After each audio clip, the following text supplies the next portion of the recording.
This opening you see here on the screen is a very tricky opening and a very winning one for black. That is, if we don't know how to defend. Because in this video, I'm going to teach you how to defend this attack that's so trendy, and I'll show you how to counterattack so they're the ones who really suffer. I'm going to show you why it's so dangerous when we play the queen's pawn. They throw this gambit at us, giving away the king's pawn completely, huh? I'm sure you've seen this trap before. And now the pressure begins. First, knight c6 attacking this point that's completely undefended, and that's why we try to defend it. And it really doesn't matter if we do it with the knight or with the bishop, because after queen e7 they attack it again, and we'll have to do it now with the bishop. And if we had moved the bishop first, well, now the knight. But now what? Well, black gives us this check, we have to try to stop it, and besides, they're taking this bishop, check, and they take my bishop. Therefore, I move the bishop back, threatening the queen. But now they take this pawn right here. Look at that, huh? How dangerous it is. And if, for example, we come to attack the queen, they would come to pin us with this bishop here. We can't take the queen, and if we take this bishop, for example, they could simply take our rook. If we decide, for example, to play queen d2, they simply exchange and give us checkmate. I mean, this is very dangerous, and you must know how to play against it, but don't worry, it's very easy to punish. I'm going to explain how, and in no time, in less than 5 or 10 minutes, you'll know how to punish it. When they play this pawn, yes, take it without a problem, because we're going to do something. First, we're going to make it look like we're falling into their trap, and when they get confident, we'll be the ones to counterstrike. Let me explain. Knight c6. You can play whatever you want, either knight f3 or bishop f5. You know, bishop f4, you know why. Because after queen e7, we're going to play the other one.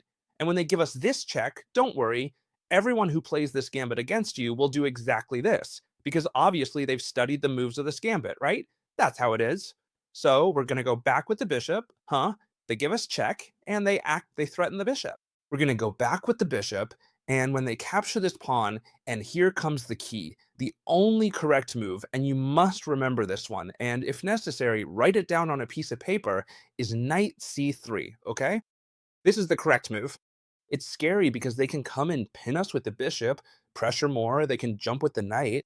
But don't worry, I'm going to show you how to win in all the variations. So if they play this gambit against you, you can already shake their hand and tell them you've lost the game, just like you hear it. Well, first, I'm going to show you how to punish this attack. I insist, huh? There are two attacks here that seem dangerous. The first is this one with the bishop, and the second, this one with the knight. If they don't do either of them, phew, even worse, because you're going to do exactly the same thing. But they don't even have counterplay. You won't even need to be careful. We'll start with this one with the bishop, for example. All right? How should we react? Well, it's true that they're threatening us to take our knight, right? With two pieces. And many of you might think, I think I've already lost here because there's no way to defend this knight with another piece, right? That's what many of you might be thinking. And if I move the knight, maybe they'll trade, they'll take my rook. Well, be careful. What are we going to do? What? Rook to b1, simply. Why? Because this way we attack a higher value piece. They attack a knight, we attack the queen. Definitely not. They can't take the knight because we'll take the queen. And they can't take the knight with the queen either because it's properly defended by the bishop on d2. Therefore, if I tell you here you're the black pieces, what move would you make? I'm 100% sure that you'd all make the only logical one. I retreat the queen to the only possible square that exists to not lose her, right? And now what? How do I continue? Because now I'd probably think of coming with the rook here to keep pressing the queen. And this would be a very good idea. Yes, I'm not saying no, but there are much more incisive ways that allow us to directly go and pressure our opponent in a way they can't defend. How are we going to start with this little move here? First, we'll start by jumping with this knight. Knight to d5. Look, what an interesting move. With what idea? The idea is obvious, right? Not only do we attack this bishop with two pieces, which we're doing, right? Sorry, with three pieces I mean, well, it's defended by two, but on top of that we attack this. Knight takes c7, I give you check, and I take the rook, right? So here our opponent is going to say, oh, things are getting messy for me. Now what do I do, right? Very simple. The idea is that now black doesn't have much to choose from. For example, if they decide to make the most logical move in the world, which saves everything, which saves the c7 point and also saves the bishop, which is to simply do bishop takes bishop check, which is what you should all do when you find yourself so threatened. Simply, what are we going to do? Recapture with the queen. And many of you will say, let's see, but here they can simply already defend against the fork, and absolutely nothing has happened here. And in fact, I have several ways to defend against the fork. Well, if they defend with the king, let's see how it continues. But there's something you should know.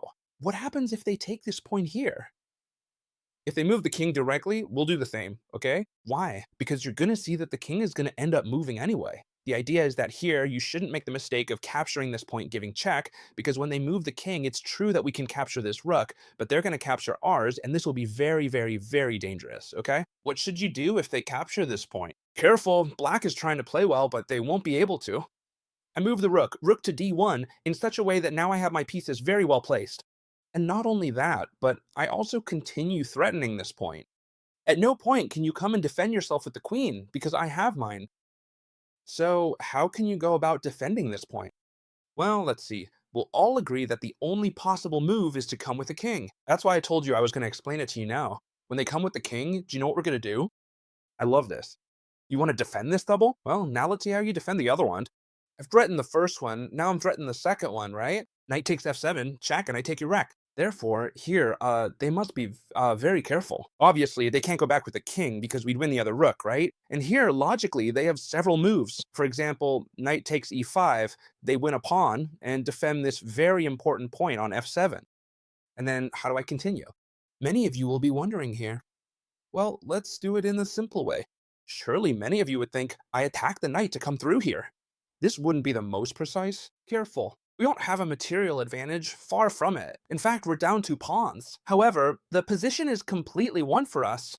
There's no way for the opponent to escape. And the move I recommend to you is queen c3.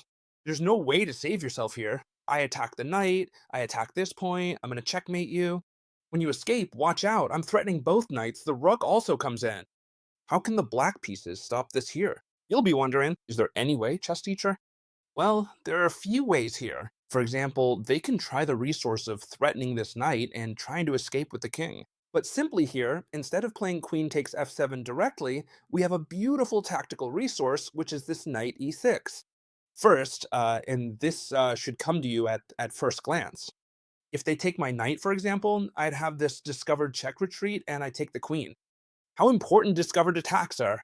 But there's an even more incisive way to win the game, and it's not by using this discovery. Let me explain. I'm giving check to the cam. He can't escape because I take your rook and you've lost. What must he do? Well, he must take the knight, it's his only move, and accept that he's going to lose material. But we're not even going to go for the queen. Instead, what we're going to do is queen takes f7, check. The king has to escape, right? Only square to escape. Well, it seems like the only one, right? King 8. And now what are we going to do? Well, if this knight didn't exist, we'd give maiden 1. Therefore, we move the knight with check. I don't care if you take it. Why? Because on the next move, no matter what you take with, I'm going to mate you. I'm sure many of you are wondering that when we move this knight here, threatening the fork, instead of knight takes e5, it could also be defended with knight h6. You've been very observant. Why? Because yes, it's completely possible to also defend it with this knight h6. However, we destroy it quickly.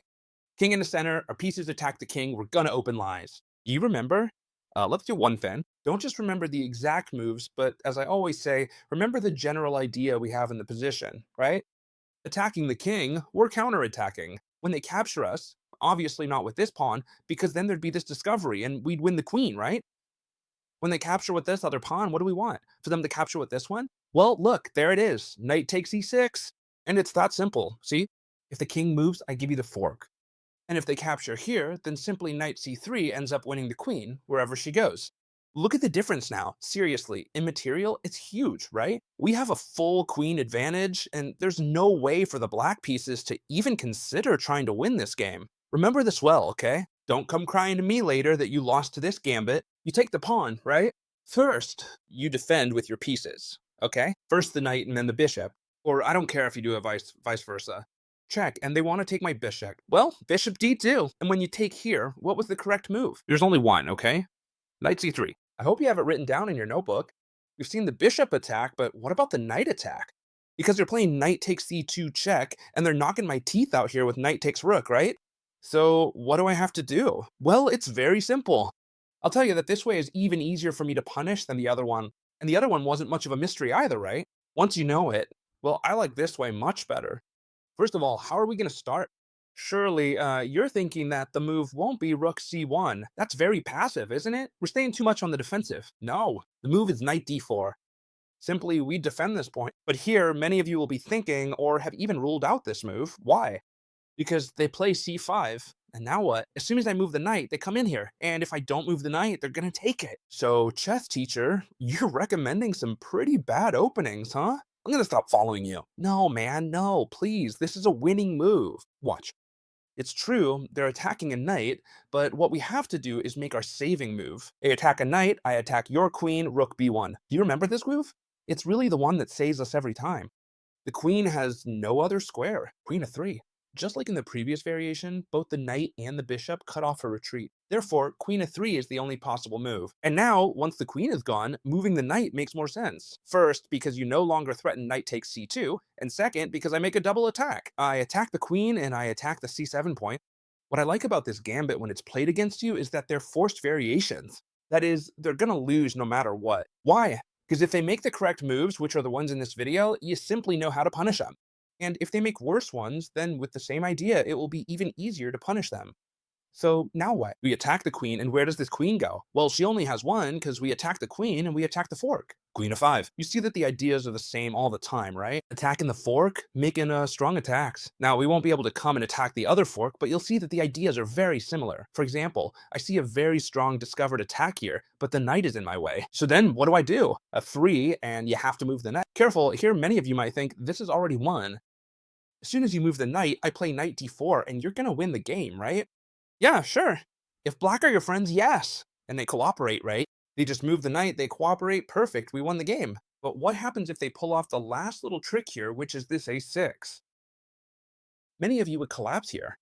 We wouldn't know how to continue. Don't worry, it's very simple. Let's do the following. Imagine that black tries to pull off this last little trick with a 6. How do we continue? Well, simple. We're going to do the following. First of all, we capture the knight with the pawn, so they can no longer capture the knight because we're threatening the queen. What do they have to do? Recapture here. You see it, right? Simple. But we're back in the same boat. And now, I'll tell you one thing. They're attacking 2 knights at once. Well, very simple. Once again, we turn to our ally in these types of positions, the rook, which gains time on the queen. Rook to a1. And as much as it's true that the queen can escape and they're attacking both knights, it's a lie. This knight is no longer being attacked because the rook is undefended. See? So we already have an extra piece, right? The knight we've won. You're not going to take this one because it's pinned. Well, what about this one? Are you going to take it or not? Well, obviously not. If they simply attack a knight, we can move it back to the d4 square, and excuse me for saying so, but this square is already, sorry, this game is already completely won. The only way that seems to hold up is queen to d8. It's not what most people would do at this moment. I've looked it up, and this is the move they make. But this isn't just losing the rook with knight to c7 check. No, it doesn't lose the rook. Do you know what it loses? Look, check. I take the rook, but where do I go with the king? I can't get out because I have the other knight. What do I have to do? Well, then I have to take with the queen, and then I lose the queen. See? Knight takes, I lose the queen. And not just the queen, but I also lose the rook. Therefore, we have an extra queen and an extra rook. Please don't tell me you're not able to win this position, or I'll put my hands to my head. Obviously, I want to create an army of very strong players who won't be beaten by this opening or any other. So if you want to study hard, I recommend, of course, that you join the academy, where you have 2 or 3 classes a week that you can watch as many times as you want, whenever you want, 24 hours a day. They stay saved in the academy. You have full access to ChessMine. If you join now with the annual payment, I'll make you myself personally a customized study plan. I'm going to analyze your games. I'm going to help you with everything throughout the year and your progress so that you improve hand in hand with me. And you'll see that for all this, logically, the price is a bargain, especially now. I hope you loved it. If you're not in the academy, I don't know what you're waiting for. Well, maybe you're waiting for me to raise the prices, huh? To pay me more? Well, I'd like that. I'd like that. But if you want to be a little smart, then join now with the reduced price. I hope you loved this video. If you liked it, please give me a thumbs up and we'll see you tomorrow in the next one, friends. Goodbye.